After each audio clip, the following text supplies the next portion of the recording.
Hi అండి అందరికి ఈరోజు అయితే మనము సాంబ్రాణి ధూపము ఎలా తయారు చేసుకోవాలనేది అయితే మన వీడియోలో అయితే చూపిస్తాను. చూడండి, మనం వచ్చేసి ఈ సాంబ్రాణి ధూపంకి ఏమేమి ఐటమ్స్ వేసి పట్టించుకునేది అయితే చూపిస్తానండి. చూడండి, మంచిగా అయితే స్మెల్ అయితే వస్తుందండి. మన ఇంట్లోనైతే ప్రిపేర్ చేసుకోవచ్చు. మనమైతే పూజ చేసుకుంటాం కదండి, ఆ పూలు అయితే పడేయకుండా మనమైతే ఎత్తి పెట్టుకొని ఈ విధంగా అయితే బాగా ఒలుసుకొని ఎండలో అయితే పెట్టానండి. ఇది వచ్చేసి పన్నీర్ ఆకండి, మనం పూలల్లో అయితే వేసి కట్టుకుంటాం కదండి, ఆ ఆకండి. ఇదైతే మంచిగా స్మెల్ అయితే వస్తుందండి, అందుకే ఈ ఆకు కూడా వేసుకుంటున్నానండి. ఇదైతే కొనుక్కు రాలేదండి, మా చెట్టు ఆకండి.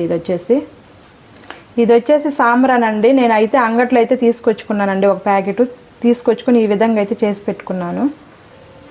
అలాగే 2 కర్పూరం బిళ్ళలు అయితే తీసుకున్నానండి. ఇది వచ్చేసి జవాది పొగడ్డండి, మంచిగా స్మెల్ అయితే వస్తుంది. మన ఇంట్లో కూడా ఇల్లు తుడుచుకునేటప్పుడు నీళ్ళల్లో కూడా వేసి తుడుచుకుంటే ఇల్లు అయితే మంచిగా సువాసన అయితే వస్తుందండి. ఇది కూడా వేసుకున్నాము. నా దగ్గర రోజు వాటర్ అయితే లేదండి, అందుకే నెయ్యి అయితే వేసుకుంటున్నానండి. రోజు వాటర్ కూడా వేసుకోవచ్చండి. మనం వచ్చేసి ఇవన్నీ కూడా బాగా మిక్సీలో అయితే వేసి పట్టుకోవాలండి. బాగా మెత్తగా పొడిలాగా అవ్వాలండి. మిక్సీకి అయితే వేసుకుందాం. ఇప్పుడు ఈ పూలు వచ్చేసి బంతి పూలు, చామంతి పూలు, గులాబీ పూలు అవన్నీ అయితే మిక్స్ అయితే వేసుకున్నానండి.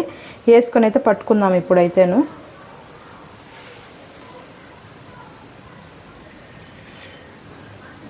ఈ పన్నీర్ ఆకైతే శుభ్రంగా కడుక్కొని అయితే నీట్గా తుడుచుకొని అయితే పెట్టుకున్నాను.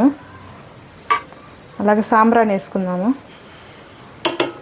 అలాగే కర్పూరం బిళ్ళలు వేస్తున్నాను. అదే జవాది పొగట్టు అయితే వేసుకుందాము. విధంగా అయితే మెత్తగా అయితే పట్టుకోవాలండి. కొంచెం కొంచెం నీళ్ళు అయితే వేసుకొని పట్టుకోవాలండి. లాస్ట్లో మనం నెయ్యి అయితే వేసుకొని బాగా కలుపుకోవాలండి. నెయ్యి అయితే వేసాం కదండి, బాగా ఒకసారి అయితే మనం మిక్స్ చేసుకుందాం అంతా అయితేను. ఈ విధంగా అయితే బాగా కలుపుతుంటే మంచి సువాసన అయితే వస్తుందండి, మంచిగా స్మెల్ అయితే వస్తుంది. మనమైతే కొంచెం ఇంత అయితే తీసుకోవాలండి. ఈ విధంగా అయితే అనుకొని ఇట్లా అరిచేతులు అయితే పెట్టుకొని ఇలా రౌండ్గా పోల్డ్ చేసుకోవాలండి. ఇలా సన్నగా అయితే పోల్డ్ చేసుకోవాలి.